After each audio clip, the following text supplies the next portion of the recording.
Hello, everyone.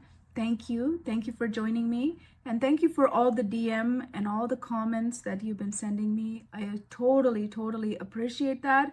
I am excited to share with you so many things I've learned over the week.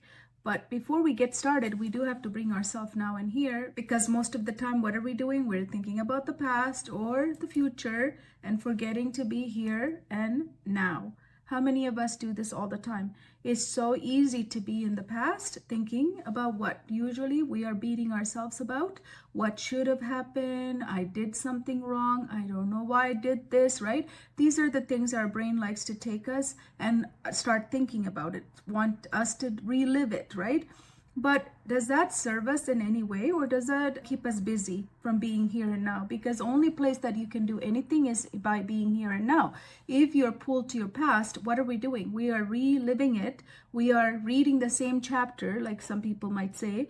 Now, does that serve us in any way? Absolutely not. It keeps us stuck. It keeps us in bad, negative mood even, right? Our mood even changes.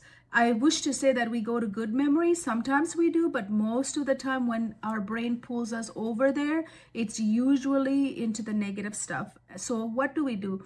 We have to consciously bring ourselves now and here, because you remember, you are in control of your brain. Your brain doesn't control you. We control it. So that you can bring yourself now and here. Now, another place that we love to go is where? Our brain loves to take us to the future, which is beautiful, right? Future is beautiful. We should think about our future. We should set some intention. It should be something that we should be excited about. But unfortunately, that's not what happens most of the time. What happens is that our brain likes to project the past and wants to think about the future through those lenses. And guess what? If we are thinking about negative things in the past, and if I project that onto the future, and if I start thinking through those lenses, do you think I'm painting a better future, or am I creating anxiety? Usually it's full of anxiety, because it's going to tell us, you know what, last time it happened, don't do this. Because of this, don't do that. Because you are this, don't do this, right? Don't do that, don't do this. You know, you can't win that, you can't do this, you cannot, no. So do you see how it's creating this anxiety? It's not letting me receive the future that's available for me. Do we have control over our future? No, that's one thing none of us have, right? It's the Creator who has control over that. So why not leave the future blessed and we release it instead of trying to create it through the lens of the past? It makes no sense. It's a waste of time. We do it. We all do it. I do it too. Every one of us do it. That's because we're human. So that's why we need to bless it and release it, because it's available to you. It's available to me. It's available to everyone. But we're not going to be able to create that. So why not just release that? Now, let go of the past. Take the lessons and let go of the past, because we don't want to talk about that. We don't want to reread the same chapter because it's boring, right? You agree it's boring? Yes. So if I let go of the past and if I release the future, guess what I have left? Only the present moment. In this moment is the moment that I can do anything I want, because I have my brain 100% focused and in flow. Here I can pay attention. This is where I'm not distracted. That's why I'm able to focus right now with you right here. So in this moment, I can learn. I can teach. I can coach. I can learn. I can live in a beautiful way, and I can lead myself and others in this place, in this now and here. Anywhere else in the past or future, you cannot do any of those things. That's why majority of the time, if you're procrastinating, or if you think like I'm not getting things done, that's because you probably are spending too much time in the past or too much time in the future instead of being here and now, because this is the only place where anything can get done. Do we have the control to bring our mind to here? Yes, because why? Who owns it? You own it. It doesn't own you, because we think the other way, because the way it happens, we always think that our mind is doing everything. No, mind wants to do things because it's out of control, but we can control it. We can bring it here. We can train it because it's conditioned to do all of those things. So we can, at the neurological level, change all of that. That's why we do this every single day. That's why you have to do it consciously. Every single time your brain does this, if you do it, it's going to get trained. It's going to have a new neurological pathway that's going to serve you way better than what you have right now or what I had before. So in this place, we can get anything done. So here again, let's bring ourselves totally here. It's the breathing. Breathing is, I know everybody says it, but I cannot emphasize that any more than anyone else is doing it. Breathing is a gift that we have been given to. But unfortunately, We do breathe, but we don't breathe by being here and now. We're breathing everywhere else but except being here and now. So let's take a deep breath. Hold. And then let go of all the stress and everything through your mouth, out through your mouth. Right?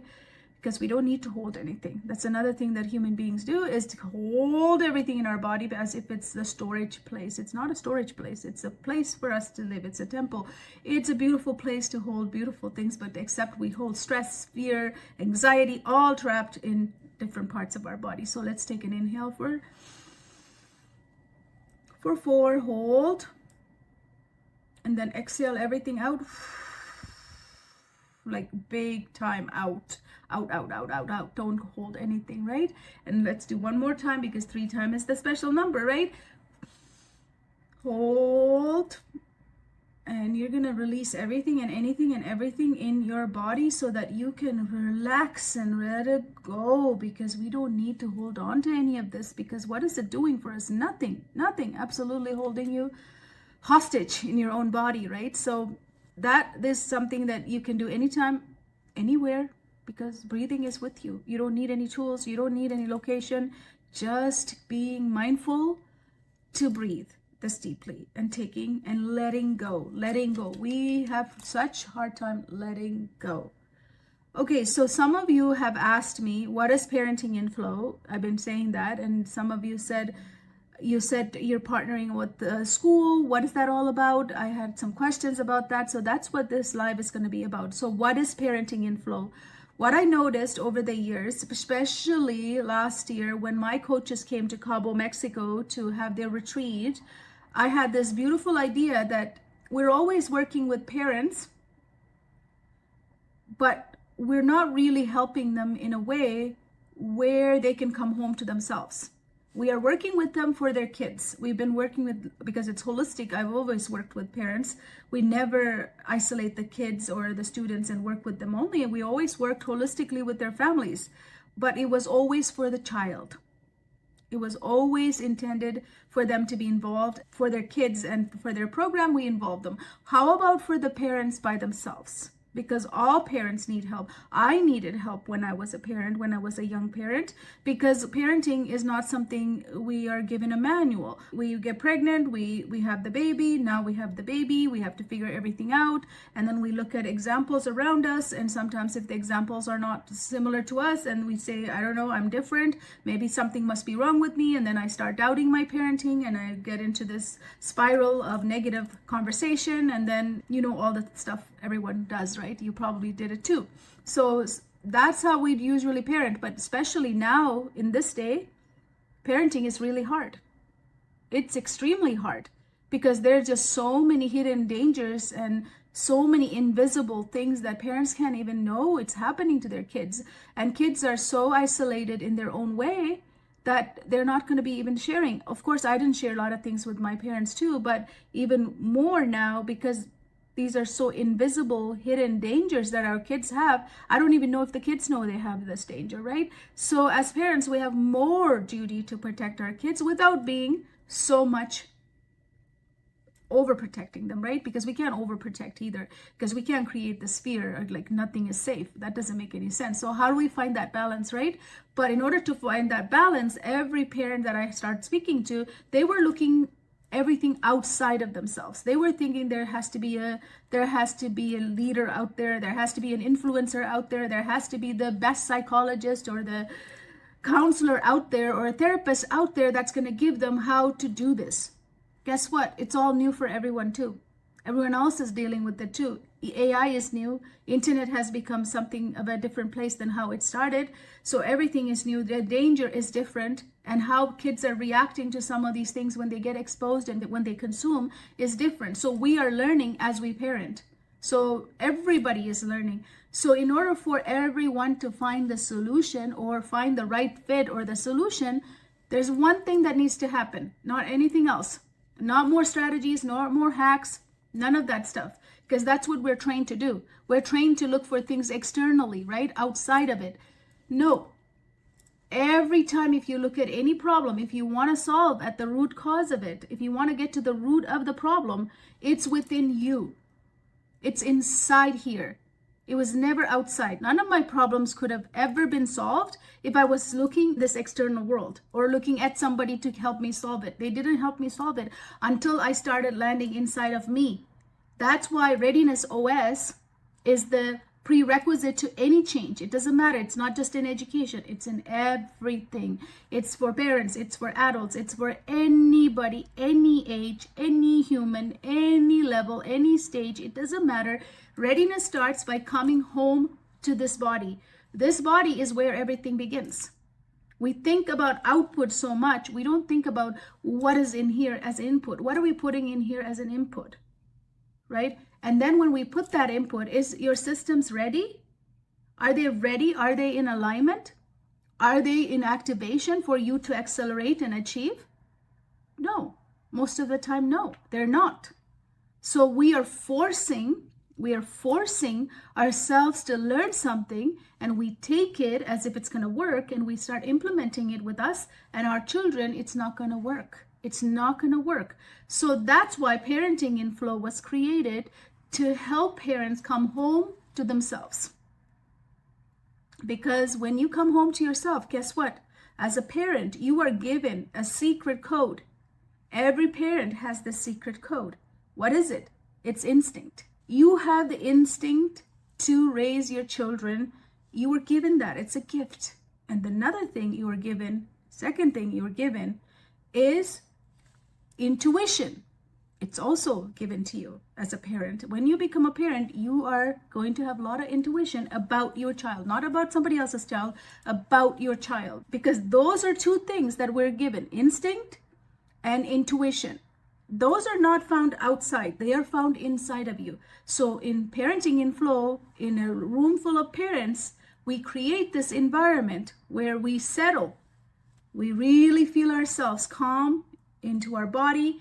And then we really look for those instinct and intuition so that you can parent from that confidence. So we're not going to add more strategies and tricks to all of this. We're going to bring home to you so you can feel what's the best for your family, your child, and what you want to do as a parent, right? So that is the beautiful part about Parenting in Flow. It's not adding more strategies and tools and hacks to your already existing list of things to do. This is different. It's just different. When you come here, when you attend one of the Parenting in Flow, you leave differently. You just have to experience it. It doesn't explain in words, because it's felt.